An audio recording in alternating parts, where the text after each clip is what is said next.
Hi, you guys. My name is Sharon K. Cloud, and I live in North Carolina. I've actually been soaping for just a little over a year. I started soaping last April in 2015.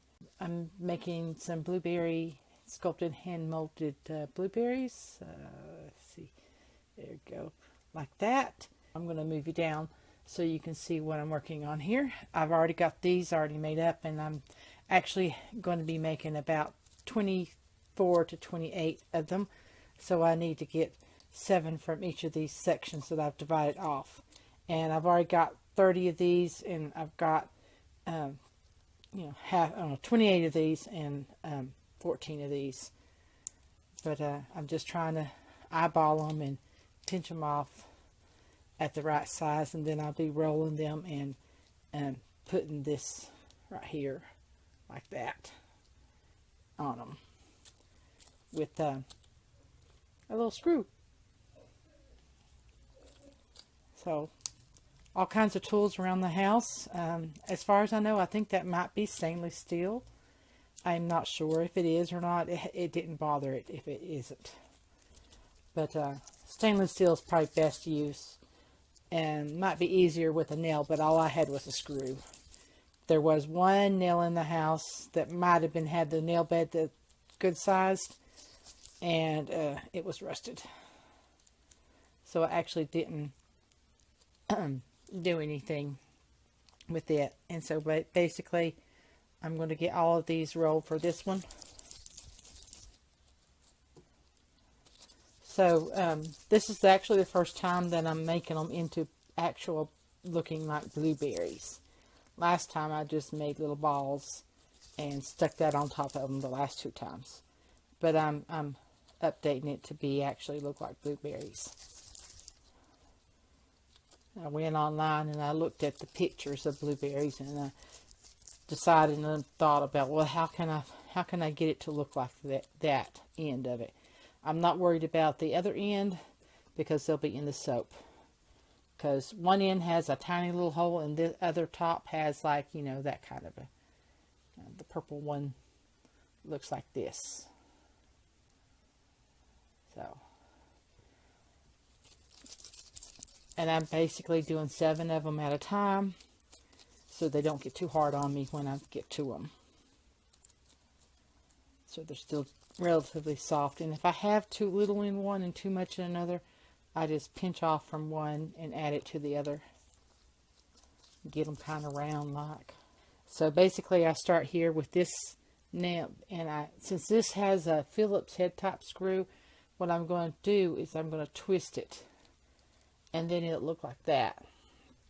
And at this point, what I do is I start pressing here on the edge of that indentation, and I go around in a circle to kind of make a little lip area around it.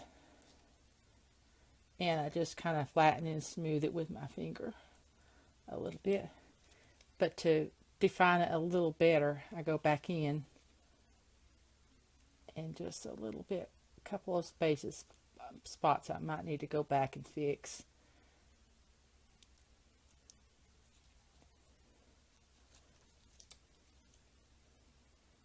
Sometimes I do it 3 times if I'm not happy with how it's looking. I think I'm a bit of a perfectionist at times. So anyway, I went to school for art. I used to do a lot of colored pencil drawings and learned to sculpt when I was in school. And I've actually using my knowledge of sculpting with this.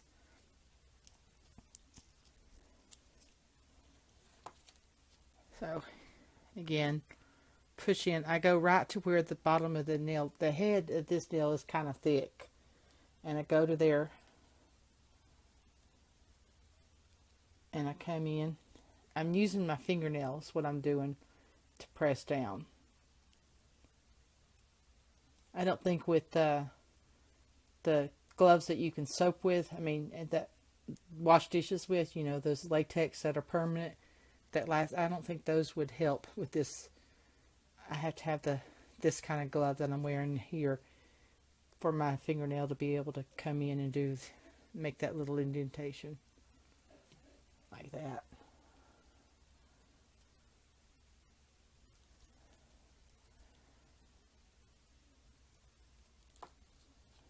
There's that one.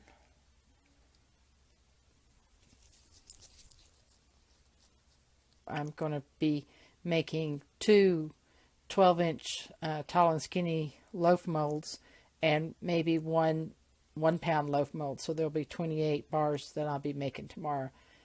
Probably my biggest batch I've made so far. I'm working towards saving money to buy a tent to where I can take my soaps to the local fair we have. It's called Sourwood Festival. That particular one requires a fire code rating of NFPA, I think. And while I want to do other fairs and festivals too, I want to have the tent that I need to for that one. Although, I don't know, it might come sooner than I know.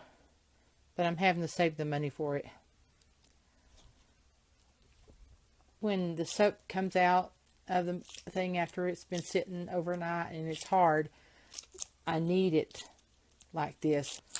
And I just knead it like it's Play-Doh. I want to get about 7 of these. Although if I get 8, that would be okay. I don't want 8. I'm aiming not to have too many left over. Although what I do with some of the leftover embeds that I've hand molded, I actually let them cure, and then I wrap them up as tiny miniature little soap samples.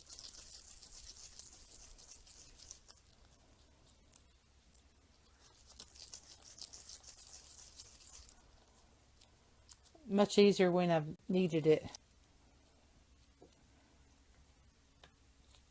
So here the same thing with these. Push it in and then press with my fingernail in a circle around the soap.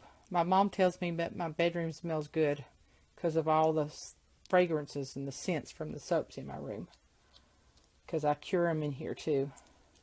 And this is my bedroom.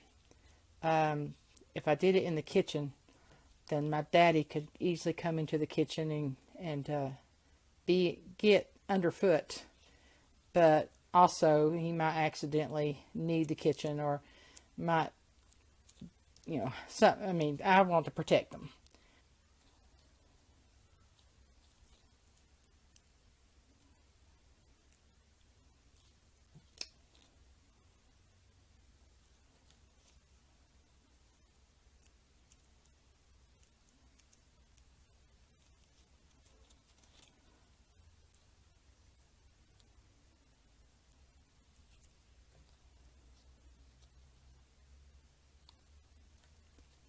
So there's that one.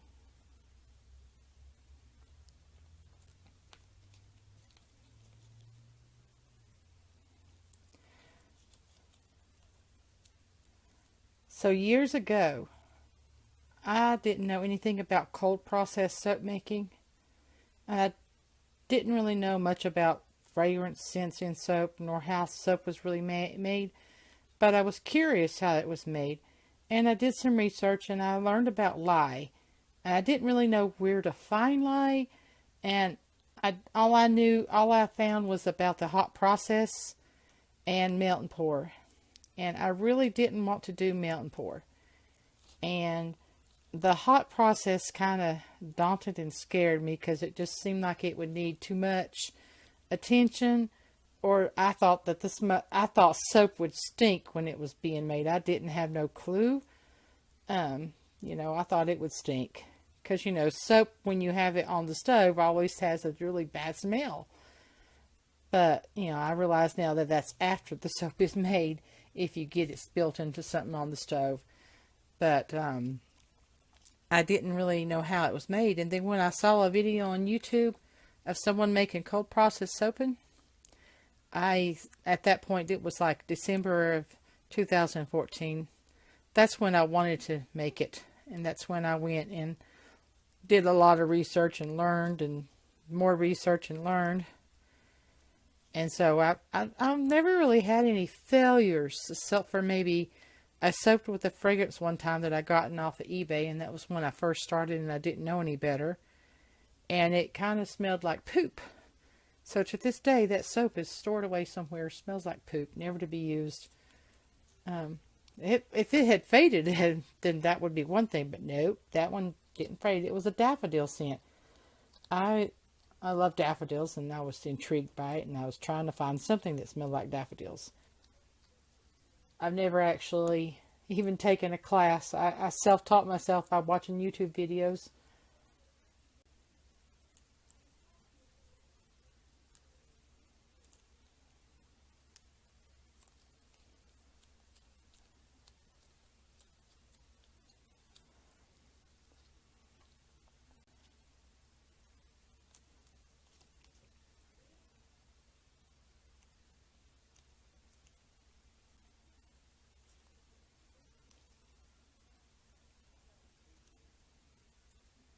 I enjoy creating. This is the first time I just come up with this blueberry idea today.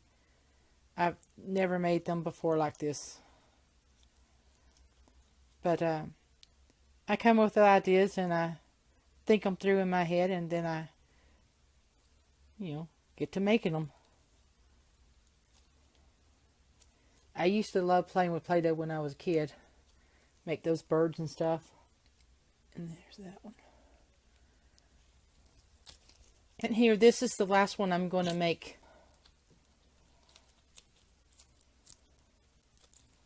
Now I'm getting 7 more of these.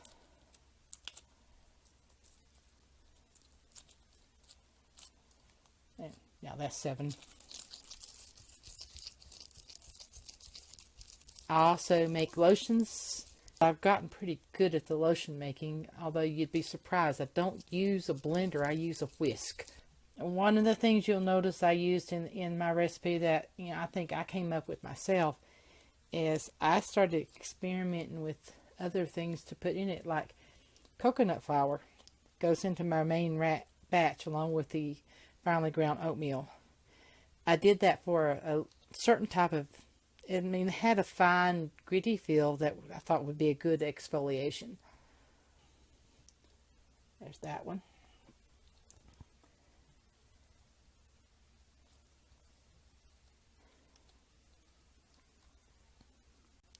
I think I was looking at different things that could be used as exfoliants at that time because, I was just trying to learn all I could. And I'd asked somebody, well, what would it do if I use this? And they didn't know, so I decided to try it. Works good. Obviously, for people who are allergic to coconut oil, I can't use the cocoa flour in that one. And I veer away from anything with coconut in it, even fragrance oils that have or smell like coconut. I'm not going to use in a coconut oil free.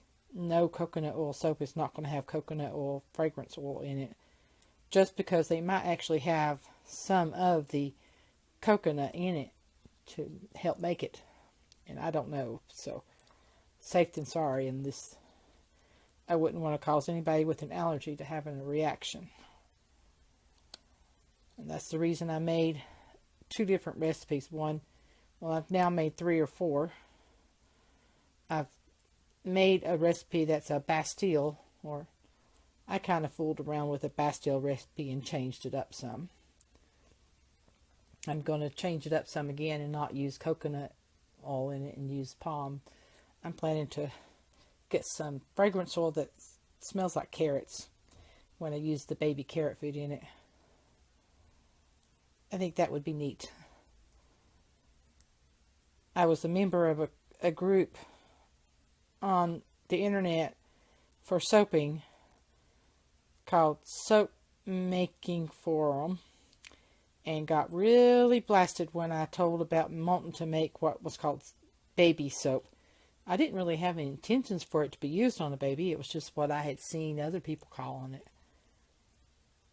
Basically, it's a Bastille. Means it has 75 to 80% olive oil in it.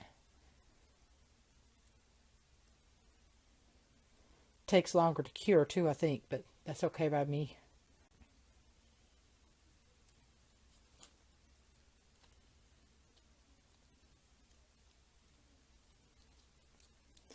My sister made me put orange fragrance in lotion recently. She wanted me to make her an orange candle. And I'm not good at candle making yet. I haven't managed to get the right wick size. I need to get the right colorants for the candles, I guess, because I've tried soy and haven't really got it down pat yet. But she wanted me to make her a candle, and so I tried. And so after the candle, she said she wanted some. And I already been making her lotion. She's been sharing her lotion at work with her coworkers, and they've been coming to me sometimes before she even told me about giving out my phone number to them. And they've been coming to me asking for lotion. And I only make one kind of lotion right now. It's thick kind. And so she had loved. I mixed some fragrance oils a while back, and an apple scent with a pumpkin scent, and so I call it pumpkin apple spice. And my sister really liked it in the lotion, and so that's what everybody was wanting, was that pumpkin apple spice scented lotion. I guess you can't find it in the store, huh? That's where some of us soap makers can really get the mark, when it's something that we can make that you're not going to find in the store.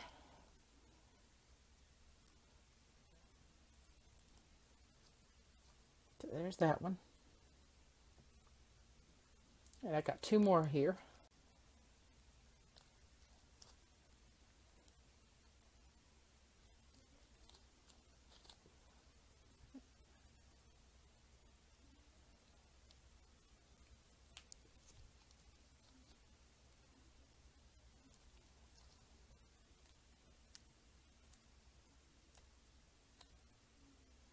And this is the last one.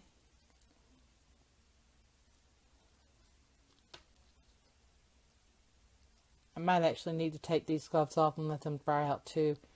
When it starts sticking to my hand, it makes it more difficult to twist that screw around.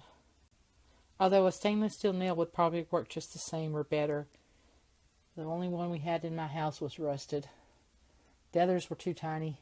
So I'm going to get off here and I'm going to say bye now. Thank you guys. Bye.